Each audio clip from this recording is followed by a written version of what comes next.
आप लोगों का स्वागत है। राहुल विश्वकर्मा एंटरटेनमेंट पीछे बैनर दिख रही है। बताइए कैसे हैं आप लोग और क्या कुछ होने वाला है।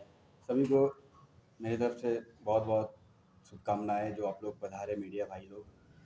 और आज मेरा सॉन्ग ये रिलीज़ हुआ है, तो उसके आज गाना जो रिलीज़ हुआ है उसी पे प्रेस कॉन्फ्रेंस रखा गया है। सो केडी भैया इस गाने का डायरेक्टर है और सिंगर, लिरिक्स एंड कंपोज़र मैं ही हूँ। रैप भी इस गाने में मैंने ही दिया है। और जो इस गाने की एक्ट्रेस थी वो आ नहीं पाई, तो इसिका जी जो नेक्स्ट प्रोजेक्ट हम लोग का होने वाला है ये इसिका जी के साथ, तो इसिका जी आई हैं। तो केडी भैया कुछ बोलिए। आइए आप फिर फ्रेम में ही बताइए, गाने जब आप डायरेक्ट कर रहे थे, वैसे से डायरेक्टर है, कितना मजा आया नए कलाकारों के साथ काम करके, क्योंकि अक्सर ही आपको राज भाई के साथ ज्यादातर देखा गया है। सब ये लोग के साथ आप शूट पे थे, तो इन्होंने कितना आपको सपोर्ट किया या फिर आपने कितना सपोर्ट किया, वो सब जानकारी हमारे दर्शकों को दीजिए। जब शूट के समय है ना, जो ज़्यादा हम सीरियस हो जाते हैं एक्चुअली कि उस आर्टिस्ट या सिंगर वो एक्टिंग अच्छा नहीं करता है ना, तो उसको हम 10 बार बताते हैं। जब तक परफेक्ट नहीं होगा तब तक हम छोड़ते नहीं हैं। चाहे एक गाना एक दिन में बने, चाहे 2 गाना एक दिन में बने। ये गाना कितना दिन में शूट हुआ था? ये गाना एक ही दिन में पूरा शुरू कंप्लीट हो गया था। कहाँ शूटिंग हो रहा है? ये धनबाद में शूट हुआ था। इस गाना चाहेंगे राहुल विश्वकर्मा जिस तरह का ये गाना का वो बोल था, मेरे पीछे पड़े कई आशिक खड़े, मेरे पीछे पड़े कई आशिक खड़े, अब आके तू शोर मचावाना। उसके बाद मेरा लाइन था, हाँ अच्छा, अवन ए रानी आवाना, अवन ए रानी आवाना, दिलवा की प्यास बुझावाना। और इसका एक रैप था जो मुझे बहुत अच्छा लगा, जो मैंने भोजपुरी में किया इसका जी। वो आजा रानी जल्दी बाहर आ, आके शोर मचा, दिल का प्यास बुझा, बेबी तेरे नखड़े बड़े, जिद पे हम भी अड़े, आके मिल एक बारी, खिड़की के नीचे खड़े, तेरी एक झलक मिल जाए, चाहे सूली पे चढ़ जाए, अपने डैडी को बोल के हमरा तू तड़सा बना, अवन ए रानी। यही था गाना। अच्छा, खूबसूरत सी मोहतरमा नजर आ रही है, इनका क्या योगदान है गाने में, आप बताइए। हम पहले तो नमस्कार, मैं शिखा सिंह एक्ट्रेस, और इनका आवाना रानी रानी। जो भी सॉन्ग है उनके लिए हमको बुलाया गया है, तो हम आए हैं। और आप लोग मेरे नेक्स्ट वीडियोस में इसका जी नज़र आएंगी। नेक्स्ट कितना चैलेंजिंग था आपके लिए? गाने भी गा रहे हो प्रॉपर तरीके से, रैप भी कर रहे हो, म्यूजिक भी काफी शानदार नजर आ रही है, तो क्या आपके लिए थोड़ा बहुत डिफरेंट था या फिर बस नहीं नहीं, मेरे लिए तो बहुत डिफरेंट था, मतलब बहुत चैलेंजिंग होता है मेरे लिए कुछ भी। अगर मैं कोई भी प्रोजेक्ट करता हूँ तो फाइनेंशियली लेकर के हर चीज़ से बहुत ये होता है, लेकिन बोलते हैं ना कि मतलब अगर कुछ अच्छा करना चाहो तो भगवान भी आपके साथ होते हैं। बिल्कुल सही। तो भगवान हमेशा मेरे साथ थे, मेरे माँ बाप, मेरे भाई, मेरे दोस्त यार, और के सबसे बड़ा केडी भैया हैं जो हमेशा साथ होते हैं। मेरा सारा प्रोजेक्ट केडी भैया करते हैं, अगर पैसा कम भी देते हैं तो चलता है। डायरेक्शन का मैं उसे चार्ज नहीं करता है, बाकी लोग से चार्ज करेंगे। राहुल विश्वकर्मा एंटरटेनमेंट पे जी। रिलीज हुई है, इतना अच्छा कॉन्सेप्ट, तो आपने नहीं सोचा कि कोई बड़े चैनल पे रिलीज ये अब क्वेश्चन बहुत अच्छा था। मैंने बहुत ट्राई किया कि ये अच्छा, मतलब गाना अच्छा बना है तो कुछ बड़े प्लेटफॉर्म पे इसको ये किया जाए, प्रेजेंट किया जाए। तो मैंने बहुत कोशिश भी किया था, जैसे कि उसका नाम बता नहीं सकता हूँ, बहुत सारे चैनल के पास ना के भैया, हम उससे बात तो किए थे। मतलब बहुत सारे। और ये गाना का मतलब मैं न्यू सिंगर हूँ तो ज़्यादा तो ये वैल्यू मिलेगा नहीं मार्केट में, क्योंकि जो ज़्यादा बसते हैं मार्केट में उनको ज़्यादा ये क्या बोलते हैं उसको, रिस्पॉन्स मिलता है, उनको ज़्यादा वैल्यू मिलता है। तो मुझे, लेकिन एक मुकेश भैया थे, मुकेश पांडे जी, जो बोले कि ठीक है राहुल जी आपका गाना बहुत अच्छा है तो आपको मैं चांस दूंगा।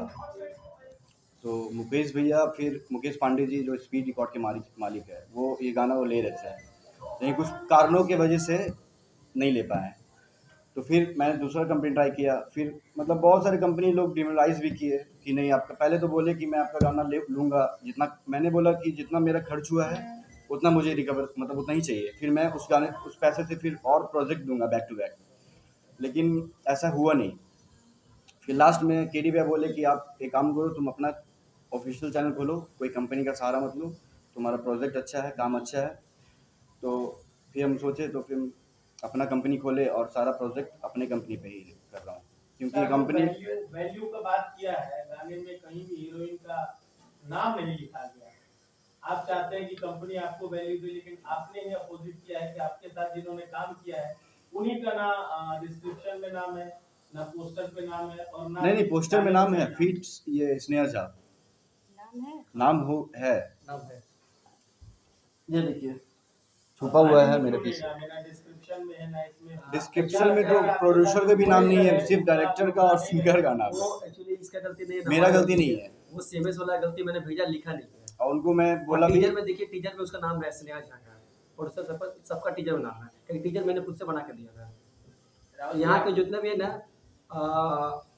लोग, क्या बोलते हैं, सीएमएस जो देखते हैं, वो लोग क्या बना सब कुछ मिल जाता तब करेगा वो लोग।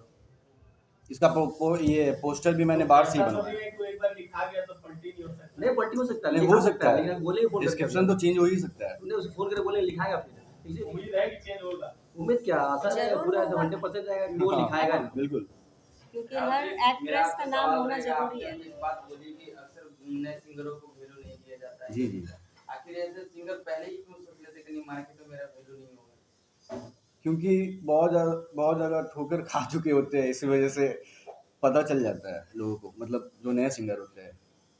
जैसे कि मेरा मतलब मैं पटना में आया, केडी भैया बोले पटना आओ, यहीं से करो। पहले मैं धनबाद से ही कर रहा था, लेकिन जब पटना आके पता चला तो बहुत सपोर्टिव आदमी है यहाँ पे, जैसे कि हमारे भैया हैं उमेश भैया, मेरे भाई हैं केडी भैया हैं, इसके मतलब मेरा मित्र है जो क्या ये कुणाल भैया, तो बहुत लोग सपोर्ट किए। पटना में सबसे पहले मैं मिला ये कुणाल भैया से ही, उन्होंने बहुत सपोर्ट किया मुझे, और मैं सोचता था कि वहाँ पे कोई सपोर्ट नहीं करेगा, लेकिन जब अब रास्ते पे चलने लोगे तो रास्ता दिखने लगता है, वही बात होता है। जब आपको इतने लोग सपोर्ट करते फिर आपने ये बात क्यों बोला कि नहीं? मतलब मेरे माइंड में पहले आया था, लेकिन जब मैंने चलना स्टार्ट किया तो मिलते गए लोग सपोर्टिव।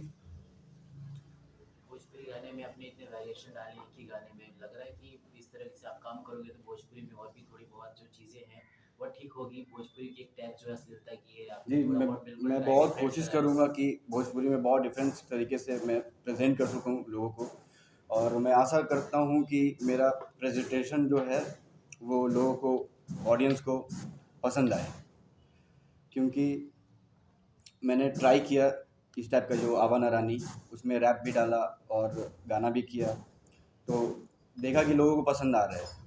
और इससे पहले मेरा कच्चा बादाम आया था, वो भी बहुत अच्छा चला, और इससे पहले अभी कुछ दिन पहले विश्वकर्मा पूजा का गाना, जो कि 2 दिन में 60,000-70,000 पार कर गया व्यूज। झारखंड से राज भाई भी आते हैं, आपकी क्या लगता है कि आप उनसे थोड़ा बहुत प्रतिस्पर्धा कर सकते हो, थोड़े बहुत चैलेंज उनसे कर सकते हो, ताल ठोक सकते हैं कि हाँ मैं आपसे बेहतर कर सकता हूँ, आगे निकल सकते हो? देखिए राज भाई तो सीनियर है, लेकिन मैं ये बात बता नहीं सकता कि मैं क्या कर सकता हूँ, वो आगे पता चलेगा, क्योंकि बोलने से अच्छा है कि करके दिखाना। अगर मैं बोल देता हूँ कि हाँ मैं आपसे बहुत अच्छा कर सकता हूँ, अगर कर ही नहीं पाऊँगा तो फिर बोलने का कोई फ़ायदा नहीं होगा। इस गाने को लेकर कितनी उम्मीद है फैन से, जो भोजपुरी जहान आपको देखती है देख रही है फिर देखेगी, कितनी उम्मीद है? उम्मीद तो काफ़ी है, लेकिन देखते आगे क्या होता है। किसी का क्वेश्चन ज़्यादा चाहते हैं अपने दर्शकों से क्या कहना चाहिए आप? मैं यही बोलना चाहूँगा कि जो मैंने सोचा है भोजपुरी में एक अलग तरीके से प्रेजेंट करना, थोड़ा अलग रास्ते पे चलना, तो उसको पब्लिक से मैं वही चाहूँगा कि थोड़ा एक्सेप्ट करे मुझे, और मुझे थोड़ा आशीर्वाद दे, प्यार दे, ताकि मैं और कर सकूँ, क्योंकि गाना चलेगा तभी मैं आगे कर पाऊँगा, अगर नहीं चलेगा तो फिर नहीं कर पाऊँगा। आपका नेक्स्ट फ्यूचर प्रोजेक्ट क्या है? अभी जो फ्यूचर आने वाला- प्रोजेक्ट एक है एम्बेसडर कार, जो बहुत अच्छे लेवल पे होगा। मैं हिंदी भी गाता हूँ, हिंदी में भी रैप करता हूँ, और वो गाना बहुत डिफरेंस होगा। जो एम्बेसडर कार है वो मैं अपने फादर के ऊपर लिखा हूँ, क्योंकि मेरे फादर ये टैक्सी ड्राइवर है, तो पापा को एम्बेसडर से बहुत लगाव था, मतलब अभी तक मेरे घर में एम्बेसडर है। जब हम पैदा भी नहीं लिए थे उस टाइम से मतलब मेरे पापा का एम्बेसडर था, और डेली इसको पोछना साफ़ करना, फिर उसी से हम लोग का घर चलाना, मतलब सब कुछ भरण पोषण हर कुछ जितना भी ये होता है पर्सनैलिटी हम लोग का, सब कुछ उसी से वो गाना बहुत हुआ अलग है। देखने को मिलेगा, एकदम वो बॉलीवुड बहुत अलग, जैसा बादशाह हनी सिंह का होता है उस टाइप का मिलेगा। उस लेवल से, मतलब कोशिश करेंगे कि आए। चलिए धन्यवाद, थैंक यू।